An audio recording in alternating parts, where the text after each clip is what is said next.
Hey guys, it's Hans Hobbies, and in a previous video I showed you guys this truck, my HPI Venture with the RC 4-wheel drive Galenda 2 body on it, and you can see the truck is actually put together now.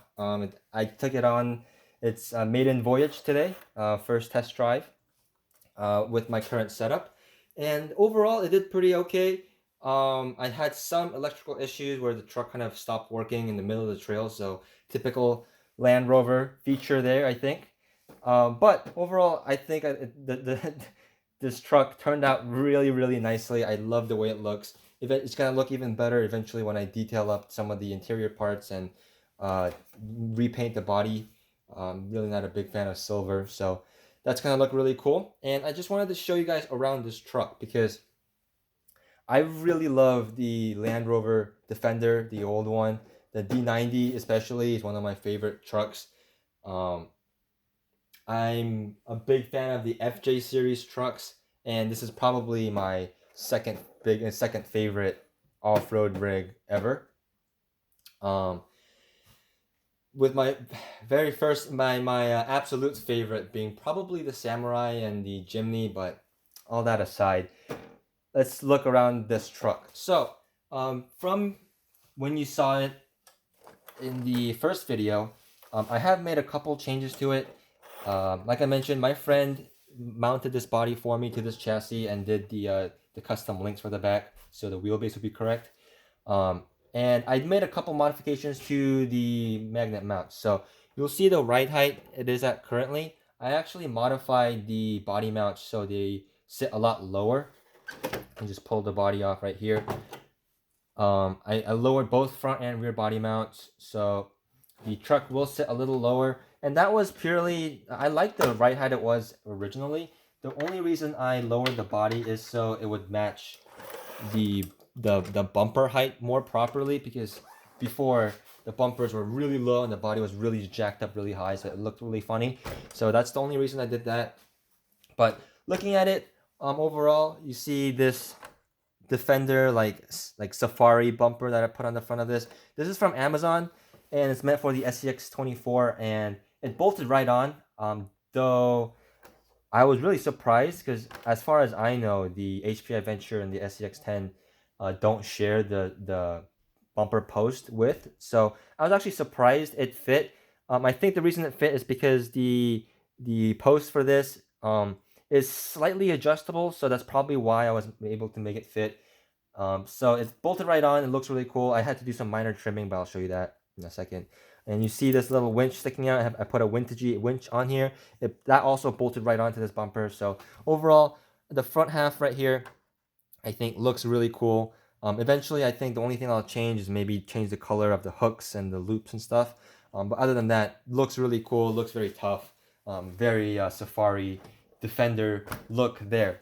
Definitely not the most high performance bumper. It does hit really hard, so um, not the best for performance, but it does look really cool. And this is gonna be mostly a trail truck, as you can tell by the tiny tires on this. The wheels and tires on it are the same RC, the Amazon like steel beadlocks, and then the G-made sawback tires on here.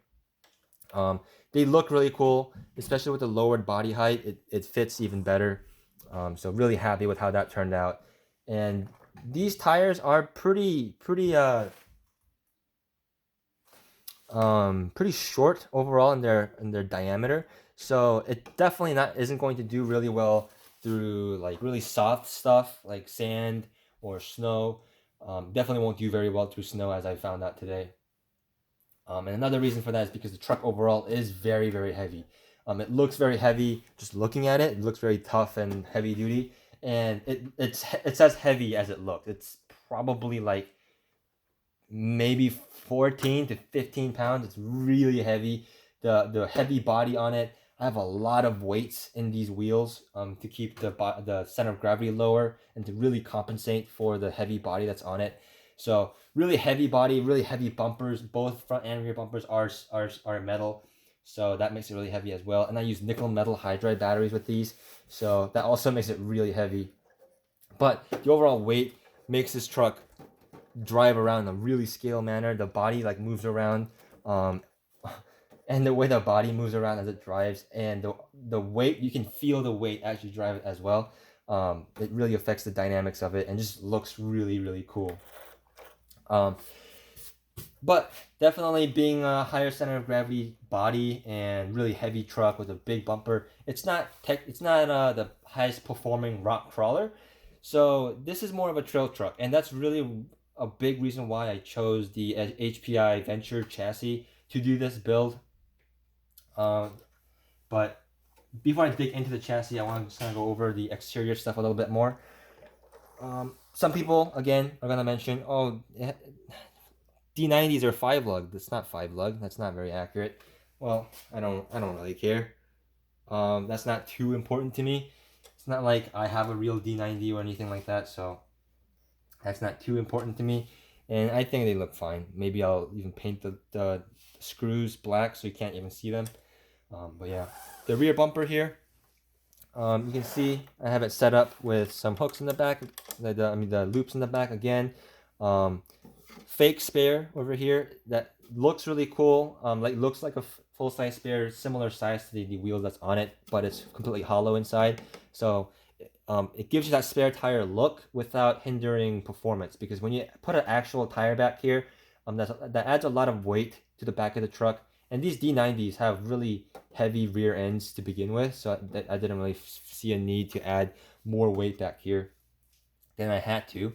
But you can see the sand rails right here, and this tailgate actually swings open, and when you swing it open, you can see I have extra fuel hidden in here as well. I might chop this bit off all the way so it doesn't look as ugly when I open it, but nice ARB stickers, the license plate. Overall, really nice looking.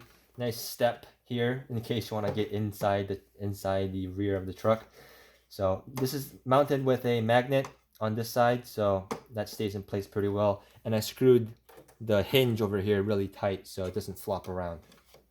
So yeah, overall, I'm really happy with the way this truck looks, and love the mirrors on it. The steering wheel is accurate, though for some reason the previous owner of this body mounted the steering wheel upside down, which is kind of annoying, but whatever. But yeah, overall, very cool looking truck, and I'm really happy with how this thing turned out. So taking the body off, finally, it just pops off as you saw, because it is just on magnets. You can see the magnets down here and magnets right there.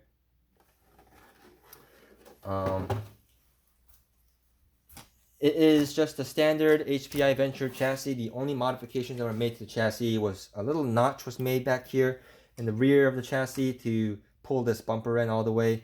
And the rear bumper mount is actually a SCX10 bumper mount, not a Venture bumper mount that was like custom mounted in here. So it could fit this SCX10 rear bumper.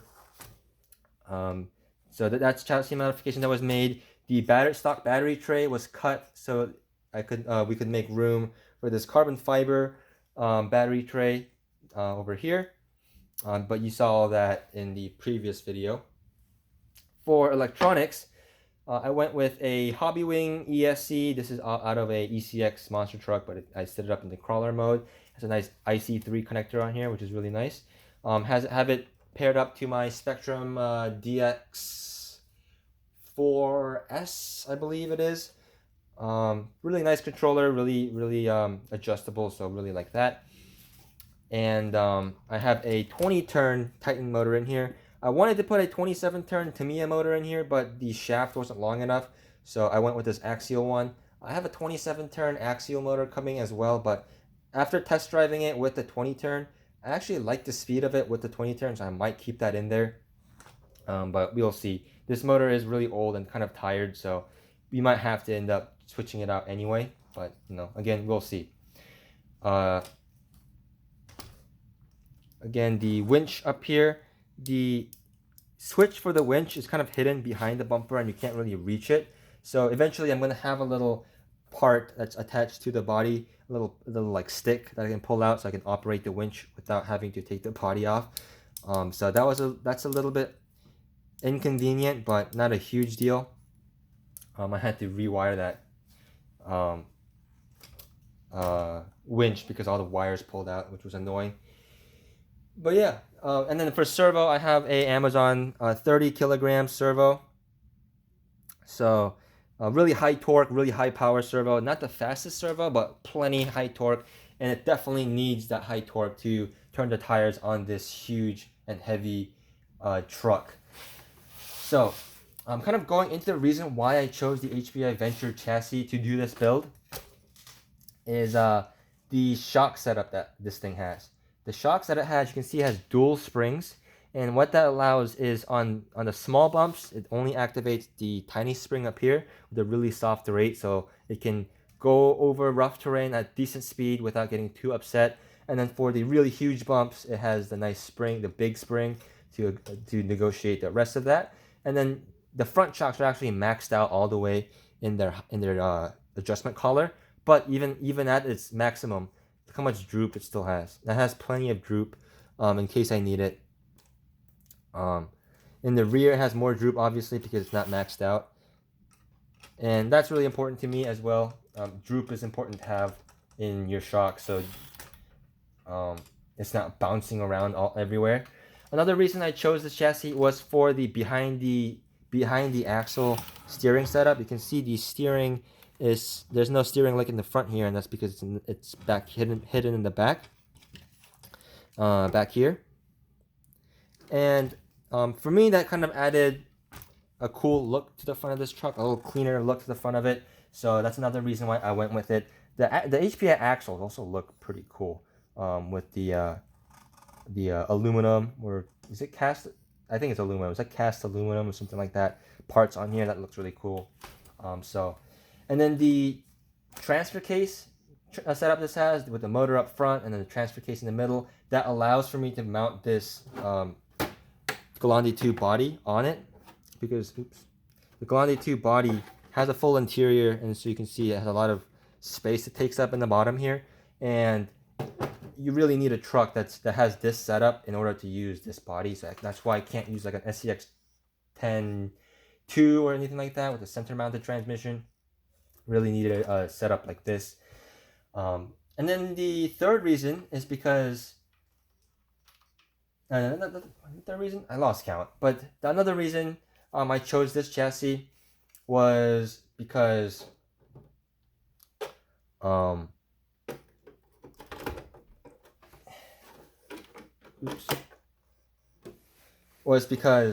I've always wanted to do a Galandi 2 like D90 build, but didn't really have a chassis that was like a good combination of price, design, features, and stuff like that. And this really has all of those in one. And this only cost me $200. The chassis only cost me $200. I already had the wheels. I already had everything else. And yes, I could have bought a brand new scale builder's kit for that price. But what I wouldn't have gotten with the brand new one is the modified battery tray, the custom modified wheelbase, modified bumpers, a lot of custom parts that my friend, custom work my friend did to this that I thought it was worth it. And again, this truck used to be mine originally, and then I sold it to my friend, and he sold it back to me. And for some reason, after he's used it with all the scratches and patina on it, it became more desirable to me. When it was brand new out of the box, it was just really shiny, had that new car smell. Really didn't want to drive it because I didn't want to scratch it up and stuff like that. So really ended up not running it very much, which then, because I didn't run it a lot, made me sell it because it was just taking up space, and I didn't really see a point of having an RC car that I didn't drive. But now that it has some patina on it, I'm not afraid to drive it. I'm not afraid to scratch it up. So this thing is definitely gonna get a lot more miles on it. And it's going to be my new replacement for my Redcat Gen 7 as my main trail truck, because my Gen 7 used to be my main trail truck. Used to go on trails with me, and it also performed pretty decently on the rock crawl courses and stuff. But that one has been converted over to a Unimog, and it doesn't look as scale with some of my friends' rigs, and having a rig like this, I think, looks pretty cool, and also adds a bit more challenge, because my Redcat Gen 7 with the portal axles and everything like that, it just performs too well. And this, it doesn't really quite have the challenge that this thing does. This thing, you really have to think every inch you drive, you have to really think ahead. Otherwise, you are going to get stuck because of the tiny wheels and the heavy truck overall. So adds a cool and fun factor to driving this, and also having the expensive and rare hard body. That also adds another element and kind of makes it feel like I'm driving a real D90 like truck, where I don't want to roll it over and ruin the body and everything. So really fun truck. Really happy with how this thing turned out, and you'll definitely see this truck again on the channel. I'll do some running videos with it. I might do a mini review video. We'll see. I have a lot of stuff on my plate, so we'll see about that. But just to talk about the HPI Venture in general. So a lot of stuff planned for this. Eventually, when I can paint again, I'm gonna paint the body a different color. So a lot of changes that will continuously happen with this. It's definitely a work in progress, like a lot of project cars are. But overall, love the look of it. Love how it turned out so far, and really excited to take it out and drive it again. So this is a really long video, but it got kind of long because I really love this truck. So if you guys watched all the way through, thank you so much for watching. If you guys want to see some of my other videos, you can check out my channel, subscribe, give me a like, comment down below, all the good YouTube shenanigans, and I will see you guys next time.